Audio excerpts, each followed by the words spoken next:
Ketika mahasiswa tidak bisa bayar kuliah, kemudian dipaksa untuk menggunakan skema pinjol, kami akan membahasnya bersama Billy Ambrasar, aktivis pendidikan dan pengurus pusat Ikatan Alumni ITB. Mas Billy, kembali bersama kami di Metro Siang.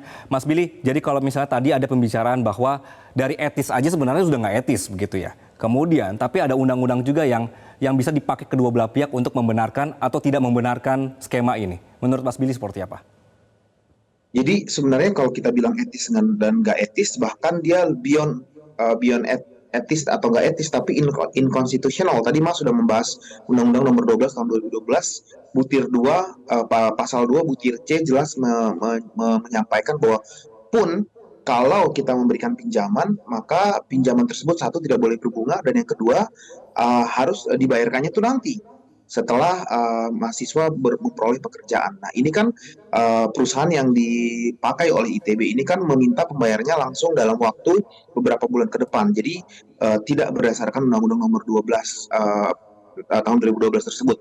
Kalau kita lihat kembali ke butir 1, pasal 1 dari butir A sampai ke bawah, itu menjelaskan bahwa pemerintah dan perguruan tinggi berkewajiban mencari alternatif, gitulah nafasnya. Dan kalaupun akhirnya ada masalah seperti ini, disampaikan bahwa pemerintah pusat dan pemerintah daerah pun harus ikut terlibat dalam mencari solusi. Dan sampai saat ini saya belum melihat bagaimana pemerintah pusat dan pemerintah daerah ikut turun dan mencoba menyelesaikan permasalahan yang dialami oleh ratusan anak-anak ini. Jadi bukan hanya etis nggak etis, tapi juga inconstitutional, tidak sesuai atau tidak sejalan senapas dengan undang-undang. Nah, yang kedua, Mas, adalah bahwa banyak sekali cara-cara yang bisa ditempuh. Kan tadi Mas juga sudah menyampaikan bahwa Badan Hukum ITB saat ini adalah PTNBH, ya. PTN berbadan hukum, PTNBH, di bawah PTNBH itu ada PTN BLU, di bawah PTN BLU ada PTN Satker. Nah, hanya PTNBH ini yang memiliki hak secara aturan untuk dapat melakukan berbagai aktivitas ekonomi yang memampukan dia memiliki kekuatan ekonomi untuk menghidupi pembiayaan operasional pendidikannya, termasuk di dalamnya membiayai mahasiswa-mahasiswa apabila mereka tidak mampu.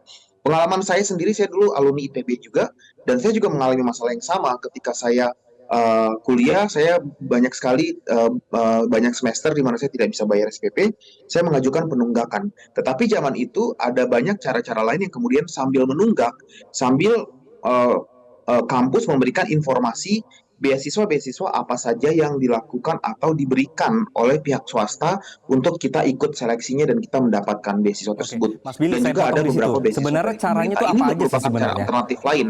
Nah, sebagai alumni ITB pun akhirnya saya menggerakkan teman-teman melalui Yayasan Kitong Bisa, yayasan yang Oke. saya dirikan. Itu kami sekarang mengeluarkan sebuah program nasional beasiswa Indonesia Maju, di mana anak-anak ITB yang mengalami kesulitan untuk kuliah nanti, mereka boleh mendaftarkan dirinya dan mereka akan kami koneksikan kepada perusahaan di mana mereka akan magang dan bekerja di perusahaan tersebut sambil kuliah. Kemudian perusahaan tersebut akan membayar SPP mereka. Mekanismenya hanya sederhana itu. Dan saya cukup menyesalkan ITB tidak banyak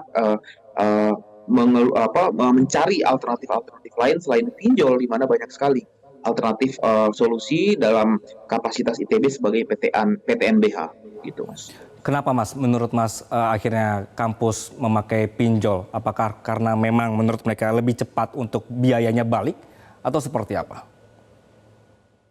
Saya lihat sebenarnya ITB, saya apresiasi karena ITB telah juga mengeluarkan atau melakukan banyak sekali langkah-langkah konkret. Salah satunya mereka mengeluarkan program Dana Abadi ITB, yang kebetulan saya juga terlibat di dalamnya, ikut mempromosikan.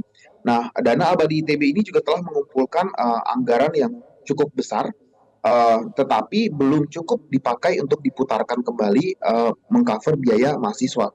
Nah, menurut saya unit yang ditunjuk oleh kampus untuk menjalankan aktivitas bisnis atas nama PTNBH ini harus lebih kreatif lagi dan bekerja lebih keras lagi untuk menciptakan ide-ide bisnis yang dapat kemudian mencukupi kebutuhan ITB, termasuk membiayai kuliah dari mahasiswa-mahasiswa yang nggak mampu. Nah, saya alumni ITB, tapi saya juga kuliah ke luar negeri.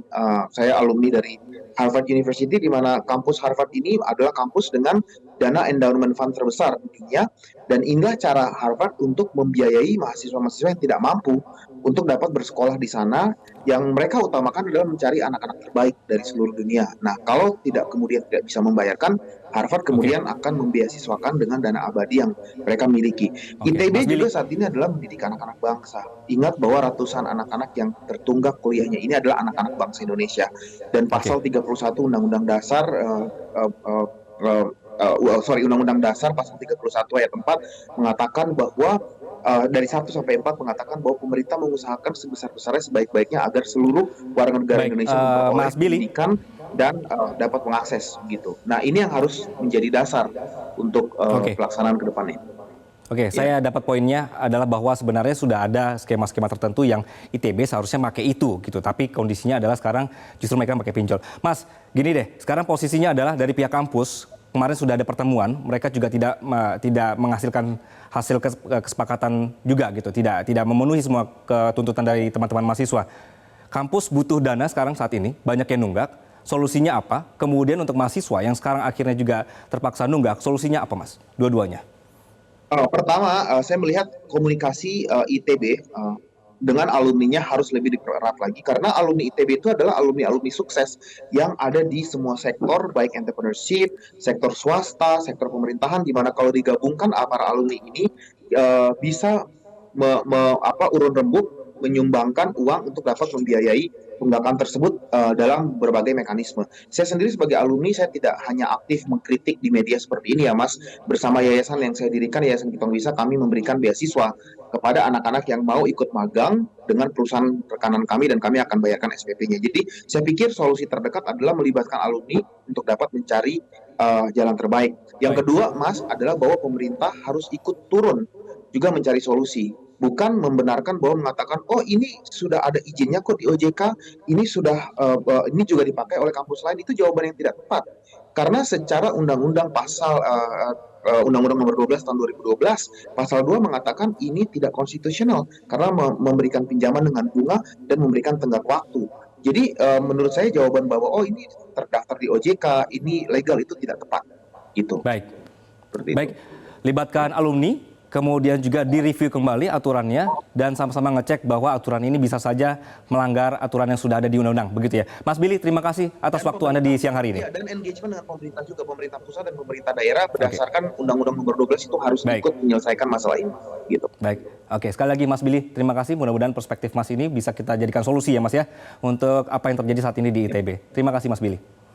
Jelajahi cara baru mendapatkan informasi. Download Metro TV Extend sekarang.